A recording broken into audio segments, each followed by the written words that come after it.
Hello dear student, I welcome you all to my YouTube channel E Gurukul Academy. जैसा कि friends पिछले class में हमने एक बहुत ही इंपॉर्टेंट सेक्शन को टच किया था और वो था फैक्टराइजेशन बेस्ड ऑन रूट्स। उसमें भी हमने रूट्स के दो कैटेगरीज देखे थे, एक जब सर इनिशियल स्टेज में और फाइनल स्टेज में दोनों फर्स्ट टर्म और लास्ट टर्म दोनों रूट्स में दिए होते हैं तो कैसे सॉल्व करते थे, और जब मिडिल टर्म सिर्फ और सिर्फ मिडिल टर्म अगर रूट में रहता था तो कैसे सॉल्व करना रहता था। दोनों का तरीका अलग था दोस्तों, ठीक है ना। बीच वाला टर्म बड़ा आसान तरीके से मैंने आपको समझाया था और सेकंड वाला भी टर्म जो था सेकंड टाइप का वो भी मैंने बहुत अच्छे से समझाया था। जिन लोगों ने वो वीडियोस नहीं देखा है पहले आप वहाँ जाइए, अपने एक्सरसाइज में घुसिए और जो जो क्वेश्चन रूट वाला है उसको तुरंत बना के ख़त्म कीजिए, तब इस वीडियोज़ को देखिए तो आपको बहुत अच्छे से सब कुछ सीखने को मिलेगा। आज हम लोग इधर उधर रैंडमली क्वेश्चन उठा रहे हैं और वहाँ से आपको मैं सिखाने की कोशिश करता हूँ, तो ध्यान दीजिएगा। इसके बाद फिर हम लोग स्पेशल टाइप्स ऑफ फैक्टराइजेशन देखेंगे जो कि बेस्ड होगा क्वाड्रेटिक एक्सप्रेशन पे। ध्यान दीजिए सर, यहाँ पे पहला क्वेश्चन है 2x² माइनस का 7x माइनस का 39। सर आपको क्या करना है ना। तो सबसे पहले स्क्वायर वाले टर्म को कांस्टेंट वाले टर्म के साथ गुना कीजिए। तो सर 39 है ना, माइनस 39 इंटू 2 करेंगे ना और बगल में लगा देंगे x²।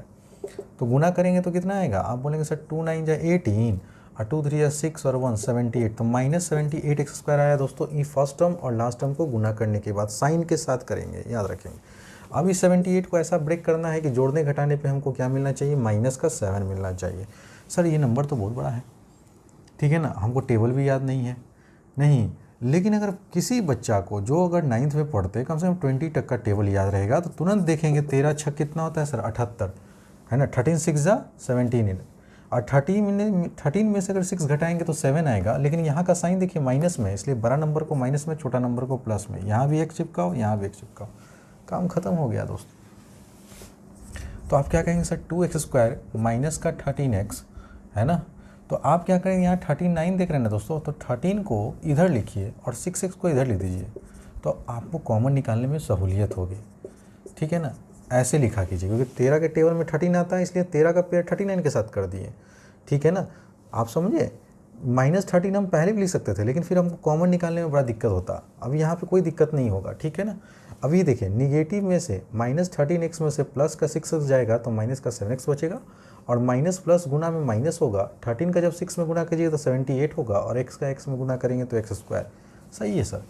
अब आप कॉमन निकालिए। सर यहाँ दोनों में टर्म में क्या कॉमन है, तो आप बोलेंगे सर 2x कॉमन है, तो 2x कॉमन निकाल लीजिए। तो यहाँ बचा x और सर 2 के टेबल में 6 कितनी बार में, 3 बार में। अब यहाँ माइनस है तो माइनस कहेंगे कॉमन, 13 है दोनों में कॉमन, तो 13 के टेबल में 13 भी आता है, 39 भी आता है, इसलिए माइनस 13 बोलेंगे। कभी भी थर्ड टर्म निगेटिव है तो आपको मैं हमेशा सिखाते आ रहा हूँ कि माइनस 13 कॉमन बोला कीजिए। यहाँ बचा x और सर माइनस कॉमन निकाले तो ये माइनस क्या हो जाएगा, प्लस हो जाएगा, और यहाँ बचेगा 6। यहाँ 3 था दोस्तों और यहाँ भी 13 3 जा 39, क्योंकि यहाँ पे जो टर्म होगा वही टर्म यहाँ पे होगा। फिर से कॉमन आ गया ना, यहाँ भी x+3, यहाँ भी x+3, तो x+3 फिर से कॉमन। यहाँ क्या बच गया 2x और यहाँ माइनस 13, क्योंकि ये टर्म तो निकाल चुके हैं। ये हो गया आपका फाइनल आंसर फर्स्ट का, ठीक है। ध्यान दीजिएगा। क्वेश्चन नंबर सेकंड देखिए। अब क्वेश्चन नंबर सेकंड देख रहे हैं तो सर इसका ऑर्डर जो अरेंजमेंट है ना क्वेश्चन का वो ढंग से नहीं है। हम जानते हैं पहले स्क्वायर का टर्म होता है, फिर कांस्टेंट, फिर एक्स का टर्म होता है, तब होता है हमारा कांस्टेंट। तो पहले इसको अरेंज कीजिए। अगर क्वाड्रेटिक एक्सप्रेशन हमेशा पहले 2 डिग्री फिर 1 degree higher power to lower power जाइए, ठीक है ना। तो पहले स्क्वायर वाले टर्म को पहले लिखेंगे। अगर अरेंजमेंट उल्टा है तो फिर माइनस r देंगे और फिर प्लस का 42, जिसका जो साइन है वो साइन रहेगा, अपने से साइन चेंज मत कीजिएगा। अब सॉल्व करते हैं सर आपने बताया था सर स्क्वायर वाले टर्म को कांस्टेंट के साथ गुना करेंगे तो ये आ जाएगा माइनस का 42r², और 42 को इस तरह से तोड़ना है कि जोड़ने घटाने पे हमको बीच वाला टर्म मिलेगा। अब 42 किसके टेबल में आता है, तो आप बोलेंगे सर 7 6 जा 42 होता है ना दोस्तों, या 6 7 जा 42, बात एक ही है ना। तो 7 6 जा 42। हमने बेसिक बहुत स्लो में चला था, तो जो लड़के को दिक्कत हो रहा है ना वो मेरे प्रीवियस वीडियोस को पहले ज़रूर देखें तब इस लेक्चर को देखें। समझ रहे हैं ना, वहाँ मैंने बहुत इत्मीनान से पढ़ाया है। 7 6 जा 42। सर यहाँ पे हमको निगेटिव में लाना है, इसलिए बड़ा नंबर को माइनस में, छोटा नंबर को प्लस में। r चाहिए तो r यहाँ भी लगा दो। अब -7r में से +6 r जाएगा तो माइनस का r बचेगा। Minus plus minus, 7 6 42, R into R square, एकदम परफेक्ट है सर। तो माइनस का आर स्क्वायर, माइनस का 7r, प्लस का 6r और प्लस का 42। अब आप बोलेंगे सर इन दोनों में क्या कॉमन है, आप बोलेंगे माइनस आर कॉमन है सर। ठीक है, दोनों में से कॉमन माइनस आर हो गया। अब यहाँ आर बचा, ये चूँकि माइनस कॉमन निकाले थे तो ये माइनस प्लस हो जाएगा और यहाँ बचेगा 7। जिसको दिक्कत हो रहा है गुना कर कर चेक करो कि ऊपर वाला टर्म दोनों मिल रहा है कि नहीं। माइनस आर का गुना जब आर में करोगे तो माइनस का R square, minus plus minus, ठीक है। माइनस आर का गुना जब 7 में करेंगे तो माइनस का 7r बनेगा। देखो ना, minus plus minus, R into 7, 7r हो जाएगा। यहाँ पे सर क्या कॉमन है, तो आप बोलेंगे सर 6 कॉमन है, ठीक है ना। तो यहाँ भी आर और प्लस का क्या हो जाएगा, 7 हो जाएगा। उम्मीद करता हूँ सारे बच्चों को समझ में आ रहा होगा। सर क्वाड्रेटिक में जो फर्स्ट टर्म में कॉमन आता है वही सेकंड टर्म में कॉमन आता है, इसलिए फिर से यहाँ से ये दोनों कॉमन हो गया, r प्लस 7। अगर यहाँ से ये टर्म निकाल लिए तो बचा क्या, माइनस आर। यहाँ से अगर ये टर्म निकल गया तो बचा क्या, प्लस 6। और यही इसका फाइनल आंसर हो गया दोस्तों। नेक्स्ट क्वेश्चन आइए सर थर्ड।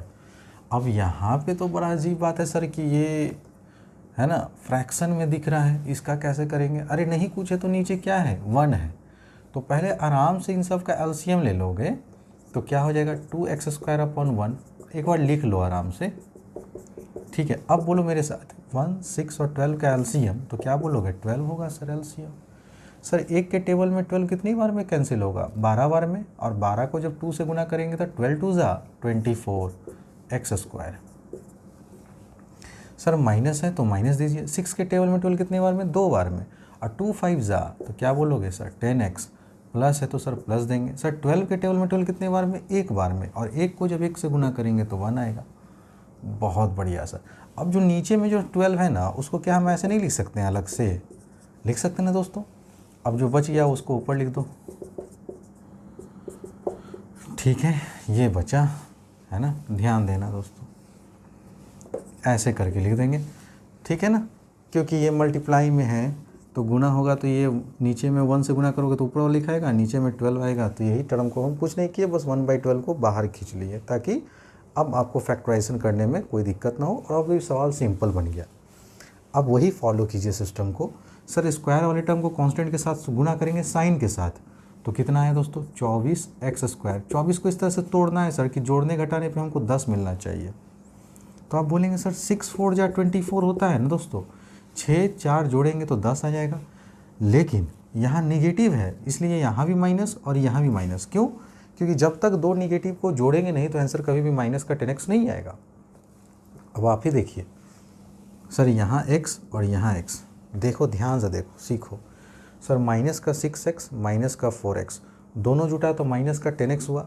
सर गुना में माइनस माइनस प्लस, 6 4 जा 24, x गुना x, x²। एकदम परफेक्ट है ना, परफेक्ट। 1/12 इंटू, यहाँ हमने लिखा सर 24x² और फिर लिखा माइनस का 6x माइनस का 4x और प्लस का 1। चलो सॉल्व करो। 1/12 सर यहाँ से कॉमन क्या है दोनों टर्म में, तो बोलोगे सर 6x कॉमन है। अच्छा, जब 6 निकाले तो बोलो 6 के टेबल में 24 कितने बार में, 4 बार में। सर यहाँ 2x था, 1x निकाल लिए तो अभी भी 1x बचा। सर माइनस है तो माइनस दीजिए। 6x था, 6x निकाल लिए तो कुछ नहीं बचा तो 1 बचा। Very good sir. सर फिर देखिए थर्ड टर्म नेगेटिव है तो हम बोलेंगे सर माइनस कॉमन है। अब इन दोनों में क्या कॉमन है, सर कुछ भी कॉमन नहीं है तो हमेशा 1 कॉमन रहता है। अब इसी टर्म को उठा के यहाँ लिख दो, 4x माइनस 1, क्योंकि तुम पढ़ चुके हो जो यहाँ कॉमन वही यहाँ कॉमन। अब देखो तो क्या ये टर्म मिल रहा है, -1 का गुना 4x में करेंगे तो माइनस का 4x, minus minus plus, 1 into 1 1 हो गया सर। 1/12 इन दोनों में देखो फिर से 4x माइनस 1 कॉमन है, निकालो। अगर यहाँ से 4x माइनस 1 निकल गया तो यहाँ बचा 6x, यहाँ से ये निकल गया तो बचा माइनस का 1, और यही आपका फाइनल आंसर हुआ। ठीक है दोस्तों, है ना। तो आपको यहाँ तक की बातें समझ में आ रहा होगा। अब लास्ट क्वेश्चन देखिए। लास्ट क्वेश्चन है सर 4x² प्लस का 20x प्लस का 25। सर स्क्वायर वाले नंबर को पहले कांस्टेंट के साथ मल्टीप्लाई करो, तो सर 25 4 जाए कितना होता है 100x²। दोनों प्लस में इसलिए प्लस में आया। अब इसको ब्रेक करना है तो 10 10 जा 100, कौन नहीं जानता है। और 10 में 10 जोड़ देंगे तो कितना आएगा दोस्तों, 20। ठीक है ना, तो यहाँ भी x चिपका दो, यहाँ भी x चिपका दो, काम खत्म। सर 4x² 10x प्लस का 10x प्लस का 25। सर इन दोनों में कॉमन क्या है? तो आप बोलेंगे सर 2x कॉमन है, तो यहाँ बचा कितना 2x और यहाँ क्या बचा 5। एक बार चेक करो तो क्या ये आ रहा है कि नहीं आ रहा है? सर 2x को जब 2x में गुना करेंगे तो 4x² हो जाएगा, है ना। ये प्लस में आंसर प्लस में 2 5 जा 10 और x था तो 10x। यहाँ से कॉमन क्या आ रहा है? तो आप बोलेंगे सर 5 कॉमन आ रहा है, तो फिर से 2x प्लस 5, यहाँ भी 2x प्लस 5, यहाँ भी 2x प्लस 5, तो फिर से सर 2x प्लस 5 कॉमन हो गया। यहाँ क्या बच गया? फिर से 2x प्लस 5। तो सेम टर्म 2 बार आया ना दोस्तों, तो आप इसको क्या होल स्क्वायर करके नहीं लिख सकते हैं? 2x प्लस 5 का होल स्क्वायर। तो ये इसका फाइनल आंसर था। उम्मीद करता हूँ कि सारे बच्चों को समझ में आ रहा होगा। आप नोटिस कर रहे होंगे कि सर पिछला क्लास आप काफ़ी स्लो थे, ये क्लास आप काफ़ी फास्ट है। क्यों? हर क्लास अगर स्लो रहेगा ना तो बहुत टाइम लग जाएगा। आप बात समझे? इसलिए आप अगर फास्ट में लग रहा हूँ तो आप पहले मेरे बेसिक कंसेप्ट पे जाएं, वहाँ मैं इत्मीनान से आपको समय देकर एक एक चीज़ समझा रखा है, ठीक है ना। अभी चूँकि क्वेश्चन बहुत है तो प्रैक्टिस भी बहुत करना होगा, so please take your time.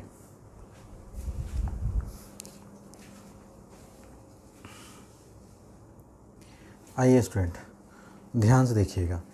अब जो हम लोग पढ़ रहे हैं ना, वो पढ़ रहे हैं some special types of factorization based on quadratic expression, ठीक है ना। यहाँ पे टीचर लोग का नज़र रहता है, ठीक है ना। और आप देखेंगे कि जब आप एग्ज़ाम में बैठेंगे तो अगर क्वाड्रेटिक से क्वेश्चन पूछेगा, एक तो रूट वाला एग्जामिनर का फेवरेट रहता है, क्योंकि उसको ये मालूम रहता है कि 80% लड़का फंसेगा, इसलिए वो क्वेश्चन अगर टफ सेट करेगा तो वो रूट का देगा, नहीं तो फिर आपका स्पेशल टाइप्स ऑफ क्वाड्रेटिक का फैक्टराइजेशन देगा।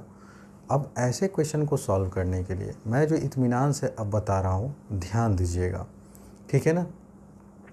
जैसा कि आप देख रहे हैं बोर्ड पे कि सर 5 × 3x प्लस वाई का whole square plus 6 × 3x plus Y minus का 8। ये देखो दोस्तों, ये स्क्वायर का टर्म, सर ये x का टर्म, और ये रहा आपका कांस्टेंट टर्म। है तो ये क्वाड्रेटिक का ही, क्योंकि डिग्री 2 फिर डिग्री 1 फिर 0 डिग्री। आप बात समझ रहे हैं ना। अब अगर देखिए कि जो टर्म सर यहाँ लिखा हुआ है वही टर्म आपका यहाँ भी लिखा हुआ है, इसका मतलब एग्जामिनर आपको क्या बताना चाह रहा है? ये आपको, है ना, सिग्निफाई कर रहा है कि सर ये जो क्वाड्रेटिक है, ये जो आपका फैक्टराइजेशन है, ये बेस्ड है क्वाड्रेटिक एक्सप्रेशन पे, क्योंकि ये कुछ और नहीं लिखा हुआ है, क्वाड्रेटिक एक्सप्रेशन ही लिखा हुआ है। सर स्क्वायर का टर्म, कांस्टेंट टर्म, और स्क्वायर का टर्म, एक्स का टर्म और कांस्टेंट टर्म।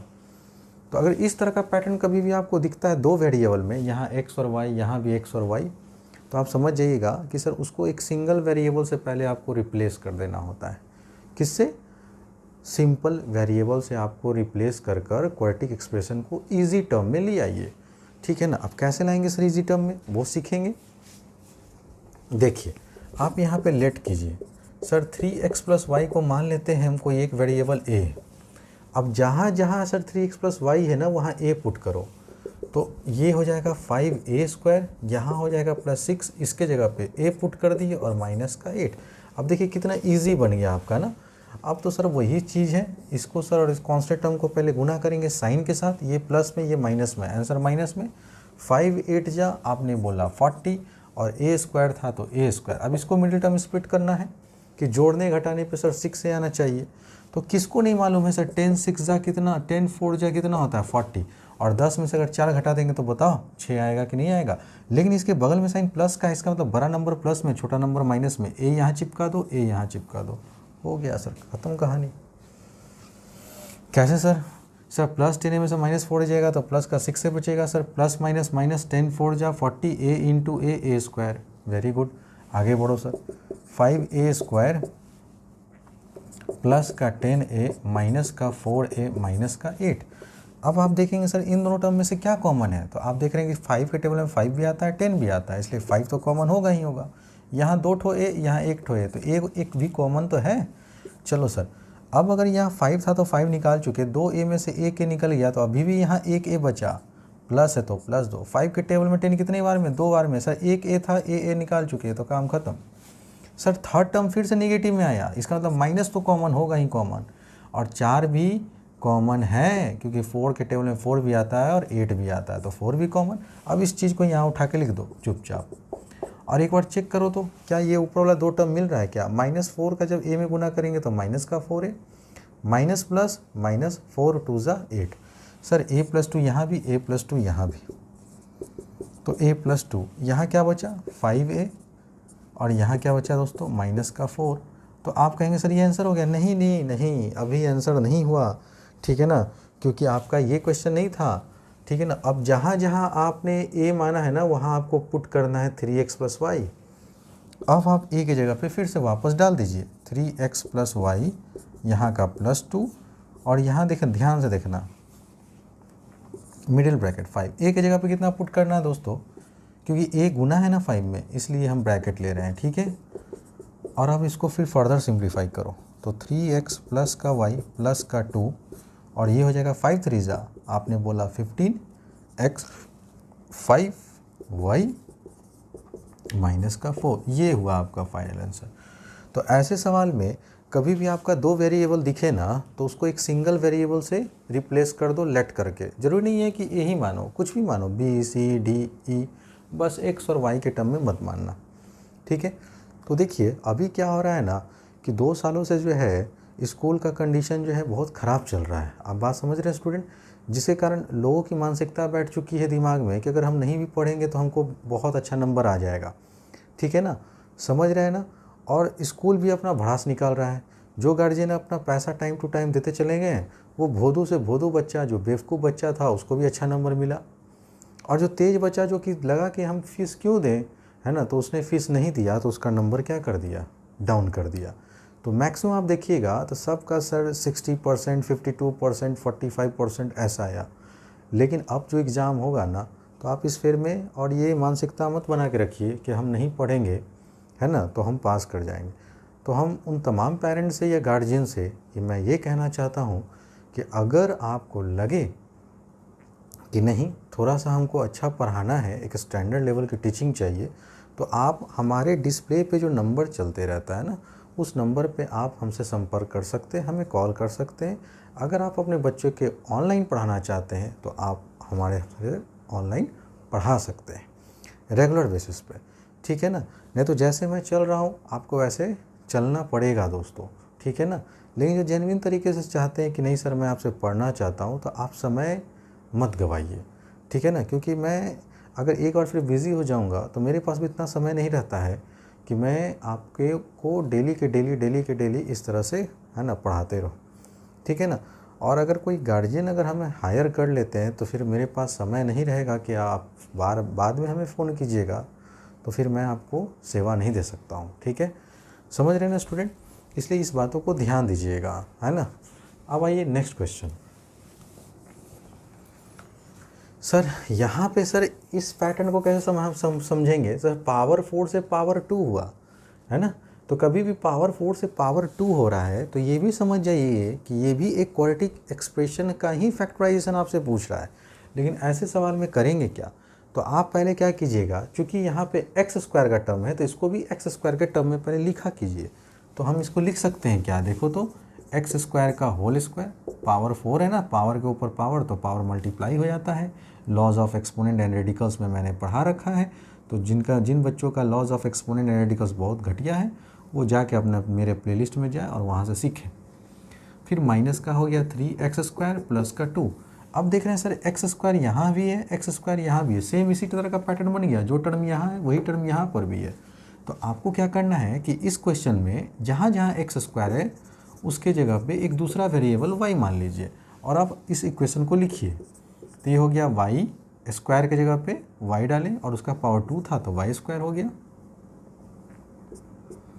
ठीक है सर। फिर -3 और x² की जगह पे फिर से y दिए और फिर +2। देखिए सर स्क्वायर का टर्म, x का टर्म और कांस्टेंट टर्म आ गया ना, डिग्री 2 से डिग्री 1, तो आप समझ जाइए कि तो सिंपल बन गया सर। फिर इसको और इसको गुना करेंगे तो क्या आएगा, आप बोलेंगे सर 2y² और इसको ब्रेक करना है तो आप एक ही पॉसिबिलिटी है 2 1 जा 2, लेकिन इसका साइन देखिए निगेटिव है, इसका मतलब दोनों नंबर को निगेटिव रखना होगा, तभी तो सर -2 और -1 जोड़ के -3 आएगा। y चिपकाना है तो y यहाँ भी चिपका दो, यहाँ भी चिपका दो, और 1 का किसी भी नंबर में गुना करेंगे तो y ही होगा, ठीक है। तो y² माइनस का 2y माइनस का y प्लस का 2, इन दोनों में कॉमन क्या है, तो आप बोलेंगे सर y कॉमन है तो यहाँ से y, यहाँ माइनस का 2, इन दोनों में कॉमन क्या है, तो थर्ड टर्म फिर से निगेटिव हुआ, तो कहेंगे सर माइनस कॉमन है, लेकिन इन दोनों में से कुछ कॉमन है नहीं, कॉमन है ना, जब कुछ भी कॉमन नहीं है तो हमेशा 1 कॉमन तो होता ही है। अब इस नंबर को उठा के यहाँ लिख दो और चेक करो तो क्या ऊपर वाला नंबर मिलता है क्या? -1 का y में गुना करेंगे तो -1 माइनस प्लस 1 इंटू 2 2, एकदम सही है सर। फिर y-2 यहाँ भी, y-2 यहाँ भी, तो y-2 फिर से कॉमन। यहाँ से जब ये टर्म निकल गया तो बचा सिर्फ y, फिर यहाँ माइनस, ये टर्म निकल गया तो बचा माइनस का 1। क्या आंसर हो गया? नहीं सर, आपने y किसके बराबर माना था? x² के बराबर। तो y की जगह फिर से आप x² लिखिए और फिर यहाँ y की जगह पे x² माइनस 1। क्या सर अब हो गया क्या? हम कहे नहीं, अभी भी नहीं हुआ। क्यों? आपको ये पैटर्न नहीं दिख रहा है? a² minus b²। मैंने सिखा रखा है ना आपको। तो एक बार आप इसे ऐड करेंगे और एक बार इसको आप सब्ट्रैक्ट कर देंगे। इस तरह से ये आपका फाइनल आंसर हो गया फैक्टराइज। ठीक है, तो उम्मीद करता हूँ स्टूडेंट कि आप लोग को बहुत अच्छे से मेरी बातें समझ में आ गया होगा। तो जो गार्जियन हमसे अपने बच्चों को ऑनलाइन पढ़ाना चाहते हैं, है ना, और वो लोकल में है पटना में आसपास में, चाहे वो बोर्डिंग रोड हो, चाहे फिर वो कोई गार्जियन हमें देख रहे होंगे, है ना, राजा मैनपुरा से, चाहे कोई गार्जियन हमें देख रहे होंगे कंकरबाग से, चाहे कोई गार्जियन हमको देख रहे होंगे राजेंद्र नगर से, चाहे कोई गार्जियन देख रहे होंगे डा बंगला से, कोई एग्जीबिशन रोड से, कहीं भी देख रहे हैं लोकल में, है ना, तो आप हमें हायर कर सकते हैं। ठीक है ना। और अगर ऑनलाइन पढ़ाना चाहते हैं तो एक मिनिमम फ़ीस पे मैं आपको पढ़ा दूंगा। ठीक है दोस्तों, तो थैंक्स फॉर वॉचिंग, मिलते हैं अगली क्लास में।